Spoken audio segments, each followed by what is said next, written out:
नमस्कार मंडळी, मस्त अशी पोहा बटाटा चकली बनवूयात आज. वाळवणी पदार्थ आहे, खूप छान लागतो. बघा काय केलं, हे सम्राटचे पॅक पोहे होते माझ्याकडे, ते भिजवून घेतले. आता हे पोहे पाण्याखाली स्वच्छ धुवून भिजत ठेवले.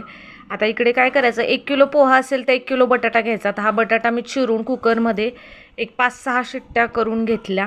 आता बघा तो बटाटा त्याची साल काढून त्या पोह्यामध्ये टाकला. त्याच्यामध्ये लाल मिरची पावडर टाकली, घरची आपल्या लाल तिखट, मीठ टाकलं आणि मस्त असं पीठ मळून घेतलं. एकसारखं होईपर्यंत ते पीठ मळून घ्यायचं.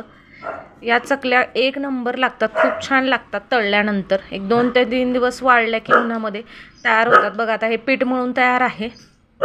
बुलेट, आमचा आवाज येतोय बुलेटचा मध्ये मध्ये. आता बघा ह्या साच्यामध्ये भरायचं ते पीठ आणि मस्त अशा चकल्या पाडून घ्यायच्या. तुम्ही अगदी कुरकुरेसारखे नुसते तुकडे वगैरे पण करून घेऊ शकता.